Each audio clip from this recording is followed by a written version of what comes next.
한 주에 있었던 뉴스들 중에서 관심 가는 키워드를 가지고 또 한번 보겠습니다. 쭉 볼까요, 일단요? 네, 그럼 네. 제가 준비한 거는 서울 중구를 눌러주시면 될 것 같고, 네. 이거는 서울시 중구에만 해당이 되지만 점차 확대되지 않을까 하는 바람으로 내신 가져온 기사입니다.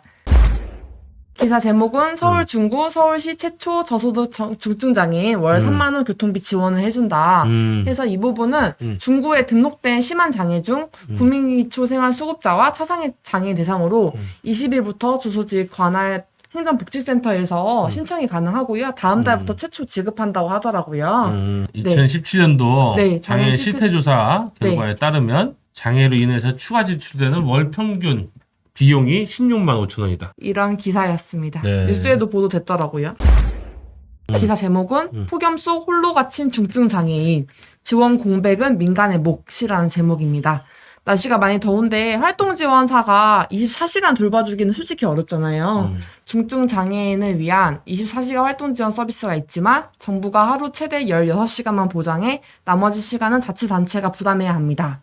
그래서 자치단체 자체에서 여건이 없으면은 서비스가 당연히 제한적일 수밖에 없을 것 같고요. 게다가 내년 7월부터 활동 지원 판정 체계가 바뀐다고 하더라고요. 그래서 기존 수급 장애인 10명 중 2명은 지원 시간이 깎일 위기에 놓입된 상황이라고 합니다. 자, 개발원에서 발달장애인과 뇌전증 장애인 대상으로 코로나19 자가진단키트를 배포를 한답니다.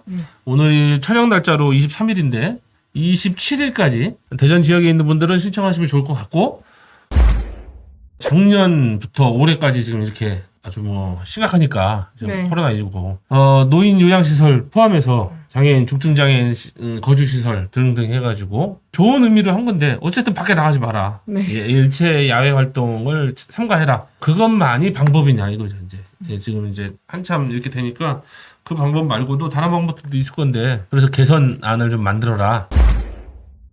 전국장애인 콜택시 이동권 보장 국회가 합심했다. 이게 부르는 게 어렵거나 하는 건 아닌데 막연히 계속 기다려야 되고 언제 몇 분 뒤에 온다라든지 그런 따로 연락이 안 오더라고요. 특히나 퇴근 시간이라든지 출퇴근 시간과 밤 시간에는 현저히 택시가 없기 때문에 기본 30분? 많으면 1시간까지 기다리는 상황이 있습니다.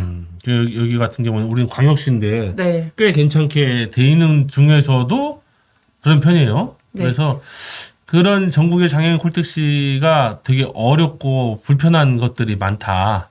그래서 요거 좀 개선해야 된다. 그런 내용 같아요. 이제 보니까. 은행 대수. 콜택시 은행 대수 좀 확인할 수가 있죠. 2019년도에 보니까 네. 서울 같은 경우에는 법정 대수가 581대. 네. 근데 은행 대수가 520대.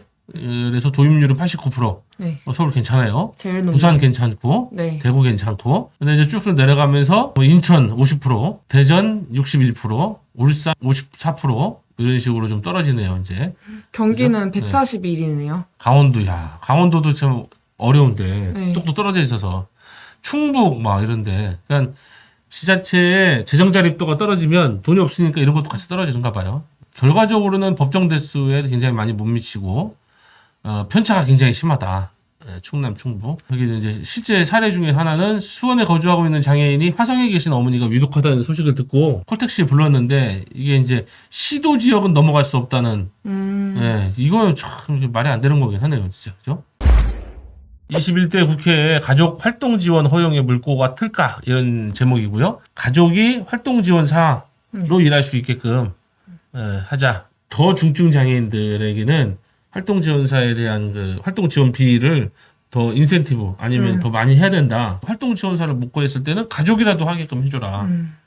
강원도, 충북, 충남 뭐 이렇게 시 도외 지역 네. 이런 데에서는 활동 지원사도 충분히 없고 그런 제공 기관도 없고 이런 데에서는 못 구해서 못 하니까, 이런 경우에는 가족이 할 수 있게끔 해달라. 그 얘기죠, 뭐. 이건 당연히 가족들도 돌볼 수 있도록 지원을 해주셔야 될 것 같고, 장애인뿐만 아니라 노인 쪽 요양보호사도 똑같이 지금 말이 많더라고요. 그러니까요.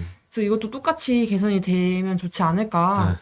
법 바뀌시는 것도 기사에 떠 있네요. 네. 활동 지원 기관이 매우 부족한 지역에 거주하거나 장애 정도가 심한 지적 장애인, 자폐성 장애인, 정신 장애인 또는 중증 신체 장애인은 제한하지 아니하고, 이 경우 부전 수급과 부정 수급과 장애인 방치, 수급자 희망 여부 등을 관리한 가족의 활동 보조인 조건에 관한 사항들을 이렇게 하자. 부정수급 문제도 항상 깔려 나올 거예요, 또. 네. 그런데 그렇다고 안 할 수는 없는. 안 할 수는 없는. 네. 해야 될 것 같습니다.